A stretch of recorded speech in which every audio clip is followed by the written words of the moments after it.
नए साल की शुरुआत कैसे करें? तो नए साल की शुरुआत आपने करनी ही क्यों है? नए साल की शुरुआत इसलिए करनी है कि वक्त ने गुजर जाना है, नए साल ने शुरू होना है और नए साल ने इसी तरह से बिलाखिर ख़त्म हो जाना है। तो वक्त कभी किसी के लिए रुकता नहीं है, आप उसको प्लान करके चलें या अनप्लान्ड वे में वक्त को ले चलें, वक्त ने गुजर जाना है। इसी तरह से ज़िंदगी ने चलते रहना है। तो अगर आप उसको प्लान करके चलते हैं तो आपके सक्सेस के ऑड्स बढ़ जाते हैं, आपकी कामयाबी की शरह जो है वो बढ़ जाती है। प्रोजेक्ट मैनेजमेंट में एक जुमला बड़ा कॉमनली इस्तेमाल होता है और उसकी बेसिक्स में से है कि plan the work, work the plan. कि आप पहले वर्क को प्लान करते हैं और बाद में उस प्लान को जो है वो आप एग्जीक्यूट करते हैं over the period of time. मैं कल परसों बैठा अपने एनालिसिस कर रहा था कि मैंने पिछले साल के गोल्स कितने अचीव किए।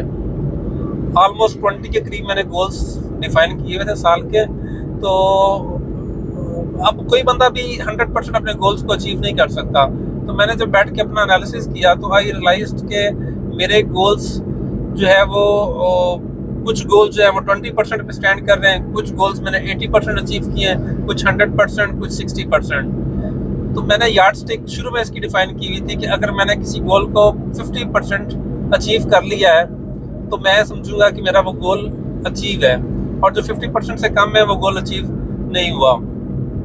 और एट द एंड अब ये भी क्राइटेरिया टफ क्राइटेरिया है, इंसानों के लिए मीट करना मुश्किल है। तो मैंने दूसरी यार्ड स्टिक ये रखी कि मैं अपने सारे गोल्स को देखूंगा। तो अगर मैंने 60% ऑफ द गोल्स अचीव कर लिए तो मैं समझूंगा कि मैंने अपने साल को बड़ा काफ़ी कामयाबी से गुजारा है। तो ये मैंने अपना एक पैमाना रखा था। तो लेकिन ये कि अब मैंने पैमाने पे वक्त को देखा कि मैंने अपने गोल्स अचीव कर लिए हैं कि नहीं। तो ये बड़ी इंपॉर्टेंट चीज़ है कि अगर मेरे पास मेजरमेंट का पैमाना नहीं है, मैंने जज नहीं कर सकता कि मैंने कितने परसेंट गोल अचीव किया है, तो वो उसकी सक्सेस रेट और भी कम हो जाते हैं। फॉर एग्जांपल मैं आपको मिसाल दूं कि अगर आपका गोल है कि मैंने नए साल के अंदर जो है वो ज़्यादा मजहबी बनना है, ठीक है, या मैंने अपने मजहब के मामला को बेहतर करना है, तो अब ये गोल इस सेंस में आप रखेंगे तो आप उसको मेजर नहीं कर सकेंगे कि आपने कितने परसेंट जो है वो अचीव किया है कि नहीं किया। लेकिन दूसरी तरफ अगर आप उसको यार्ड स्टिक्स पे डिफाइन कर लें, यार्ड स्टिक में लेट्स से कि आपका पहला पैमाना ये हो कि मैंने 30 रोज़े रखने और उसके साथ मैंने 30 नफली रोज़े रखने, ठीक है, एक पैमाना आपके पास हो गया। दूसरा ये है कि मैंने साल में हर दिन 1.5 घंटा नमाजों के लिए डेडिकेट रखना है, उसको किसी और वक्त में यूटिलाइज नहीं करना, तो नमाज के लिए मैंने यूटिलाइज करना है। या साल में आप टारगेट कर लें कि मैंने इतने नफल पढ़ने हैं, ठीक है, मैं फ़र्ज नमाज़ों की बात नहीं करूँगा। मैं लेट्स से कि ये कहता हूँ कि आपने ये डिसाइड कर लिया है कि मैंने साल में लेट्स से कि 1000 नफल पढ़ने हैं, ठीक है। तो अब आपने नेक्स्ट ये करना है कि जब भी आपने नफल पढ़े तो आपने उसको लॉक कर दिया, ठीक है। तो अल्टीमेटली आपके पास एक क्वांटिटी फिगर आती जाएगी और साल के एंड पे जो है आप मेजर कर सकते हैं कि आपने 1000 में से कितने नफल पढ़े, ठीक है।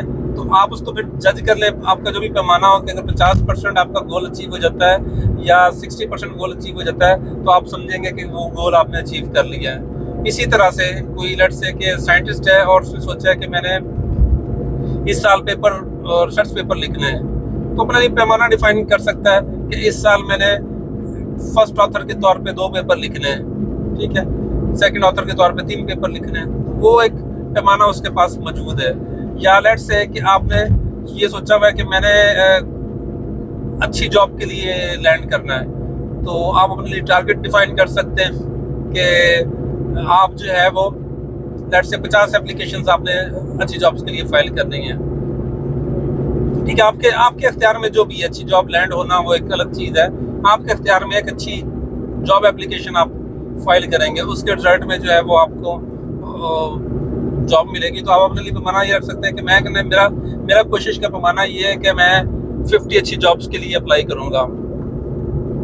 इसी तरह से और भी आप गोल्स डिफाइन कर सकते हैं। या डेली जो है मैं दिन के लिए 30 मिनट मेरे डेडिकेटेड हैं एक्सरसाइज के लिए। या साल में मेरे लेट्स से कि आप कर लें 365 दिन 365 घंटे हैं एक्सरसाइज के लिए। तो आप जब भी करें उसको लॉक कर लें, और लॉक ज़रूरी नहीं कि जो है वो आप डेली लॉक करें, आप मोबाइल में उसको रिकॉर्ड कर लें, किसी ऐप के अंदर रिकॉर्ड कर लें, ठीक है, वीकली उसको लॉक कर लें। आप मोबाइल और कंप्यूटर बड़ा फ्रिक्वेंटली यूज़ कर रहे हो तो डेली भी अगर आप अगले दिन को प्लान करें तो 10 मिनट अगर आपको पिछले अपने दिन को प्लान करने में और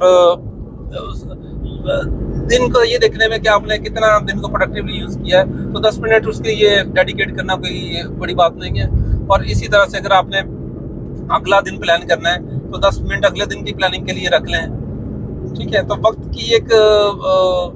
वक्त को अगर आप कंट्रोल नहीं करते, और इंसानी दिमाग में एक बड़ी खूसियत है कि अगर आप इसको टारगेट्स नहीं देते, टाइम लिमिट्स नहीं करते, तो ये आपके टास्क को एक्सपेंड कर देता है, ठीक है। तो लेट्स से कि मैंने कोई दिन में प्लान किया हुआ था कि मैंने किसी